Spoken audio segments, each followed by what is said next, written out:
Hey there, and welcome to episode 4 of That Book Podcast with your hosts, Andrew and Julianne. Hi! And this week we have a fun episode for you with some books, and Julianne has a presentation on a very fun book that she basically takes over the whole podcast with. She won't let it end because she loves the book so much, so stick around to the end and you'll see what I'm talking about.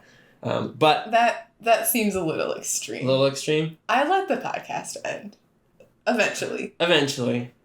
So anyway, you'll see what we're talking about. Let's jump in. All right, hey, we're back. Woo! And I'm back with a book I read last week. Consistency. Yes. This is The Bomber Mafia by Malcolm Gladwell. And actually, on last week's episode, I didn't feel like I had read enough of the book for that week to really talk about it very much. So as the drama continues, I can tell you what I'm doing up to this point without, being too spoilery, obviously. Yeah, right. Because that's a main concern. But, okay, so basically at this point, the Americans are in love with innovation. Like, the Air Force hasn't even started yet, but they've started, using airplanes, and they've sort of envisioned this new way to do war using airplanes. Problem is, now they're fighting World War II. Oh. And their allies are the British. And the British are not into these ideas. Oh. And the book heavily implies that is because the British, airplane people, it was run by a psychopath. Really? Yeah. Wow. That's... Man. I know. Okay. I'm interested. I need to buy this book. Wait. We own it. Haha. Yes. Look, we got it for half price, too.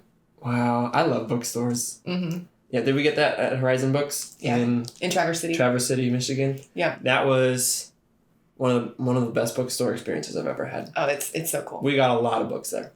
Yeah, so here we go. Nice. There's a British psychopath. It's not psychopath. Winston Churchill, so don't at me. I don't know if you're a big Winston Churchill fan. You Churchill fans. I don't know if anybody there are Churchill fans. Okay? Oh, yeah. Yeah, don't at me. It's not Winston Churchill. Okay. I didn't need to remember to say that because I talked about this guy being in charge during World War II. Okay. And also Malcolm Gladwell wrote it. Yeah. So don't at anybody. Don't at anybody. Don't at anybody. Okay. Okay. I am also bringing back a book from last week. Uh-huh. Actually, not last week. 2 weeks ago. A previous episode. Yes, a previous episode. Mm-hmm. I think it's episode 2. A previous book. A previous book? Yeah. From a previous episode. This is Think Again. Oh, is that a reference to her blooper from last week? Yeah. Yeah. Ooh.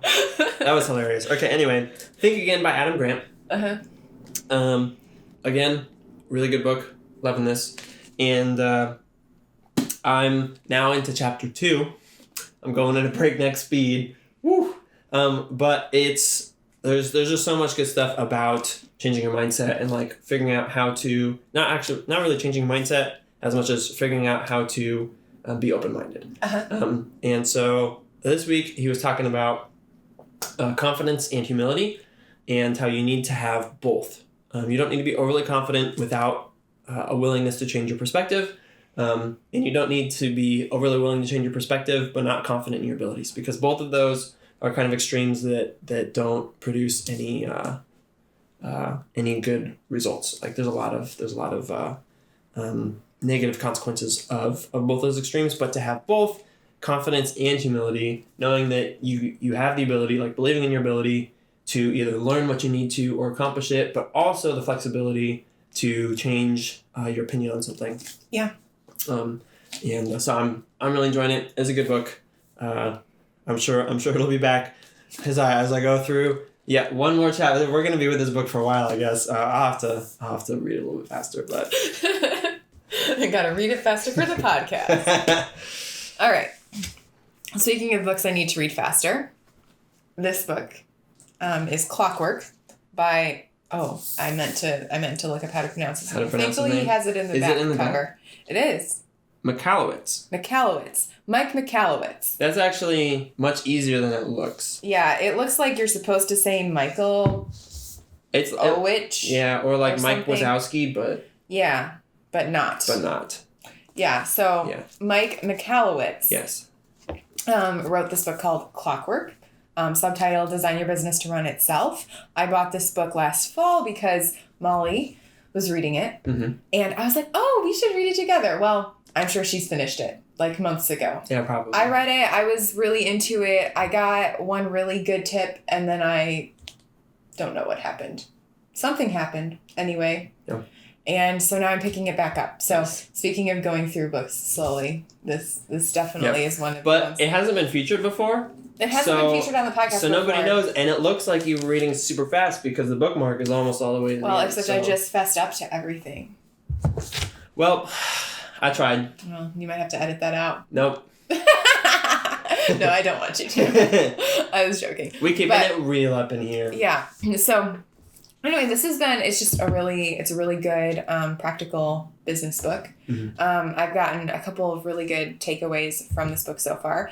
One is about kind of the amount that you should be working on different types of tasks mm-hmm. in a business. So not just like starting your own business, but like functioning within an organization that you're already in, right? Right. Yeah. His main audience is entrepreneurs. Mm-hmm. He has another book called Profit First. He has some other books, but they're basically, his main audience is entrepreneurs, right. People running their own businesses. But I think what's been really helpful for me while reading this book is that I'm not an entrepreneur, mm-hmm. But I do work at like a entrepreneurial company. Like, mm-hmm. I was one of the first hires and all of that. And I've been running my department for so long that I have a lot of the same problems that entrepreneurs have with this particular book where they're like, well, I'm the only one who knows how to do it and I can do it fast, so I might as well do it. But then that means you can't do other things that you need to do because you're still stuck doing all these other things. Yeah. So one of the takeaways was his ratio that he gave for like how much needs to be spent for different types of tasks. And he divides them up. But my main takeaway, without like just regurgitating the whole book, was that like it is a proportion and you do need to be spending most of your time still doing things. Mm-hmm. You don't have to be spending all of your time like envisioning new things. Mm-hmm. You do have to spend most of your time still doing things. But depending on what your role is in the organization and who else is on your team or in the organization, you can, kind of be flexible with that. Like you may need to do more, you may need to do less so that you can have some more time to train or like delegate or whatever. So that was really cool. Nice. And then he has a system for delegating that was just super practical. He's like, film yourself doing it and then put that video in a spreadsheet, and then your people can basically train themselves when they need to do that task. Like it's a reference there when they need to do it. And then if they notice that the video is out of date, things have been updated or you've changed your processes, they just update it then. And so then it's just kind of like this living document instead of a, really big book that nobody actually reads. Which is genius, because when you told me that, I was like, oh man, that is great, because I have made and received giant lists of text that you read through one time, but then you go back to reference it and you're like, there's just so much text here, I don't really know. So you do it the best that you know. Mm-hmm. But sometimes you miss something, and or if you make it and you hand it off to somebody else, they're just like, why is there so much text? Right. But you use a video, and there's like, we've been using Loom for a lot of things, video recording software, which is really, really awesome. I really like it. Yeah. And it just saves so much time, and it's just so much more engaged. It's like more fun. It's like actually kind of fun to interact with the instruction manual instead of like, oh, I have to read all this text. Right. Yeah. And it's way faster than trying to think it out. You just do it. Yeah. Because you're used to doing it and you just record yourself doing it and boom. Mm-hmm. And then it goes in the spreadsheet and then it's boop, nice and tidy. It's good. Yeah. Such a good idea. Ooh. Yep. And you don't have to like schedule meetings and then be like, okay, do you remember how I showed you how to do that 3 months ago? Yep. So yeah, I thought that was great. That was really good. Okay. All right. Last book. Dune. I've heard many, many good things about this book. I've heard that it says now a major motion picture. So I haven't actually seen the movie, but I've heard it's like the people can see why it's such a sought after book. I've heard some of my friends say that it's arguably the best sci-fi book ever. So a lot of hype around this book. Okay. Julian got it for me at the airport while we were on vacation. Mm-hmm. which is really sweet. And I'm only on page 60, and there's a lot here. I'm a little bit confused about whether or not this is just one book or 3 books, or if it's 3 books that is also one book. Oh. Kind of like the Lord of the Rings. Maybe. Well, so it just says Dune on the cover. Mm-hmm. But then inside on the contents, it says book 1, book 2, book 3. Uh-huh. But then it also says check out all the other books in this series. So I don't know. So maybe it was always designed to be book 1, book 2, book 3, in one book, and it's just like the way that he narrates it, or like the way that he tells the story. So I'm really excited. The beginning of every chapter has a little like excerpt, like from the future that you presume is like the main character that you're learning about its life. Mm-hmm. So giving you like little hints as to what's going on, and you're like, oh, spoilers, but also it keeps you like really intrigued as to what's going to happen. And so you're not like, oh, who's this boring character? You're like, wait, he's going to do that, or like he's important enough that they're talking about all of his relatives and people that he knows and stuff. So it's pretty cool. And it's been very enjoyable so far. So that's great. I'm really liking it. Yeah. Yay. So thanks for getting me that book. That was so fun. Yeah. Julian comes back. She's like, I got your book. I was like, yay. So that was really fun. Yeah, he was very excited. Yeah. So that was fun. I just I knew you wanted it because we talked about getting it, and then we ended up getting, I think, Ender's Game instead. Which I read very quickly. Yes, yeah. So that was the correct choice. Yeah. But I saw it on the table at the airport bookstore, and I was like, oh yeah, and I pick it up, and it said $11, and I was like, I've never seen a book that thick for $11. Yeah, I think it is like a smaller, like other versions I've seen are much bigger. Yeah. As far as like page size. Mm-hmm. But there are 900 pages. Almost 900 pages in this book, so yeah. At this size, so yeah, you'll be reading that one a while too. Yeah. So yeah. All right. It's time for my slideshow. Time for the slideshow. Let's get this book stack. I think is this the slideshow that we got a sneak peek of last week? Yes, it is. Yes, it is. In fact, should I put Dune on this pile, or is that one tall enough? I think we're set here. Okay. I think Dune is okay. Dune can... All right, I may take up a little bit of your space so that I can see my screen and also share. That's how this rolls when we're not doing our... Shared one. Our double shared one for the first time last week. That was quite fun and very chaotic. Yeah, let us know if we should do that again. I'm not sure we should. We're moving like a much smoother, well-oiled machine right now. So, yes, that's true. All right. So the book for this week that we're going to do an in-depth dive into this slideshow is An Atlas of Extinct Countries by Gideon Defoe. If you've listened to previous episodes, you've known I was reading this book. I am now done, and I am ready to report. Report it to the world. And if you want to see the super cool colors on the slideshow, you can check it out on YouTube. If you don't want to, they are a bright yellow and a bright blue. Yep. So there you go. Mm-hmm. How long it took me to read this book before I tell you? Oh. Yes. Yeah, because I'm blind right now. Yeah, like the slideshow is in front of me with its back turned to me, so I can't. How long did it take you to read this book? You read it mostly on the weekends. For I'm guessing a month and a half. Oh no, because we got it. I think it's only been a month. I wrote 3.5 weeks. 3.5 weeks. Okay. Yep. So I think a month is acceptable. I think 3.5 weeks is more. Was this a reasonable amount of time considering? Oh yes. I think I wrote considering what. Because like with the schedule that you just described, I do think that was reasonable. Oh yeah. It seemed like a really quick read. If I had been reading it exclusively, I think it would have taken me, way less time, because it's only like 242 pages here. Yeah. And it's really quick. There's one page that's just like a sketch of a unicorn, there's a lot of maps.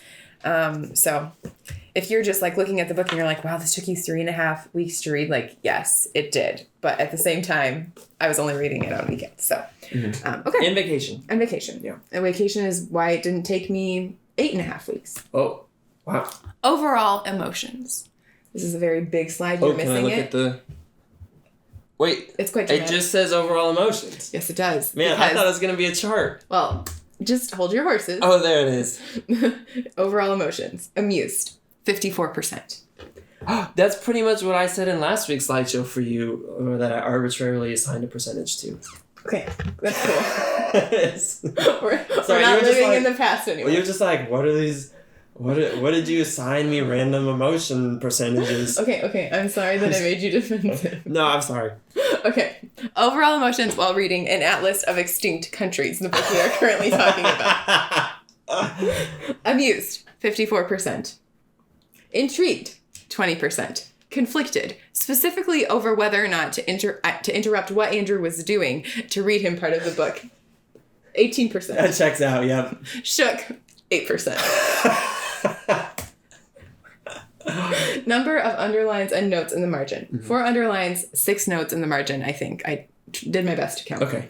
How would I rate this amount of notes and underlines in the margin? This is actually extremely low for me. It is, but it's the type of book. It's the type of book, and also the fact that, like, I think I started out going, like, I'm going to underline everything that's really funny, and then everything was really funny. Yeah. So it had to be, like, super, super, like, funny and insightful or something for me to, like, feel like it really deserved the underline, because otherwise I just would have been underlining. He set the bar so high, like John Acuff's books. Right. Like, you're like, oh, I underline all the funny things, but there's so many. It's like... Yeah, you just, you give up because it's impossible. Okay. 64%. Percentage of times I made Andrew listen to this book out of the number of times I wanted to read it to him. Approximate. So Andrew is probably going to read this book maybe someday, but he might not, because I've already read a lot of it to him because I was so amused. This is probably your best slideshow yet, honestly. Like, based on that fact, we have a surprise. Surprise slide. Am I looking for Andrew? At it? Andrew's favorite part of this book. Am I gonna look? Do I look at it? No, You've been telling me not to look at it. You just need to tell me what your favorite part of the book was that I read to you. That's what this slide is for. That's all it says? Yep. My favorite part of this book, there's a couple. One was that you can look up, that there's a website where you can look up any square meter? Mm-hmm. Any square meter in the world with 3 words. Mm-hmm. And so I got your phone and was typing in a bunch of random strings of words, and they were like pretty much all there. That was quite remarkable. Which was pretty crazy. So there's a lot of square meters in the world. That's what I found out. So that's very fun. And also, just you laughing at various, mostly like death reasons, right? Like, you know, so like there's like the intro page for the country. It says cause of death. And you just laughed at so many of those and just read me the cause of death of like 8 of them. What were some of your favorite ones that you remember? Bismarck. Cause of death, Bismarck. Cause of death, a birth. Yeah. I think a birth was a cause of death of one of them, which is pretty funny. I was just reading one that said alcohol. Alcohol. Yep. Uh-huh. So there were some pretty funny ones. Yeah. Yeah. Okay, cool. Thank you. You handled that well. Did I? Yep. Wow, that is what the slide said. Okay. Yep, that's what the slide says. I read it. I didn't like have a thing that I thought was your favorite and put it up there. I thought you were gonna read my mind. No, it was a surprise. Wow. Who? For you. Oh, okay. I thought it was a surprise for everybody. That was a surprise for you. Like, you have to talk during my slideshow. That was pretty fun. You're used to just sitting back. Yeah, I was. What a feature. But since this book was such a shared experience, I figured you should probably share in the slideshow too. Thank you. Okay. Overall enjoyment rating. On a scale of the population of Vatican City to the population of China, I would say this book is Brazil. Nice. The population of Brazil or Brazil? The population of Brazil. Okay. Yes, we're talking populations here. Nice. Yeah. Yeah, that is pretty funny. Mm-hmm. Oh, never mind. That is great. I can tell you why I picked Brazil, or you can just research it. Which would you prefer? Nice. Just, we'll have everybody do the research. Okay. Yep. Now that I've read it, what am I going to do? Oh, yeah. Usually it's like, finance or productivity. What do we got here? But I thought I would still include this slide. This is great. And I said, I shall read more books and buy them on whims if they look entertaining. Oh, I think I wrote that wrong. But anyway, if a book looks entertaining, I'm going to make more of an effort to read it or buy it on a whim. Because this was just That's exactly what happened with this. Yeah, and it was great. Yeah, we were... 10 out of 10 recommend. Yeah, we were on a day trip, and we went to a bookstore because we try to go to a bookstore anytime we see one that's like all small-timey and fun. Mm-hmm. And even if it's a Barnes & Noble, we try to go to that too. Yeah. And you're like, oh, this book looks fun. Yeah. I'm just going to get it. It looks so charming and fun. Yeah. And it has been so worth it. So yeah, it 100% has. That's a really good takeaway. Yep, that's the end of my presentation. Yes. Can I look now? Yep. I just didn't want you to have to be like awkwardly leaning over it, and plus I knew there was a surprise coming, but I don't. So you're like, get your face away from my slideshow. Yes, exactly. I didn't want you to see it too soon. Yeah. All right. Well, that wraps up our second segment, which means the end of another episode. Woo! Woo! So thanks for sticking through with us. We hope that this is entertaining and insightful, helping you find new books that you want to read. If you want to bestow the joy of the entertainment and book recommendations onto other people, feel free to do that. Also, feel free not to, because we're crazy and weird, and we know that. We're having a good time. So yeah. Also, do you know what I thought you were going to say was your favorite part of this book? Okay. Yeah. Tell me. Okay. I definitely thought it was going to be the story where part of Canada became part of Sweden. Do you remember that? Part of Canada became part of Sweden?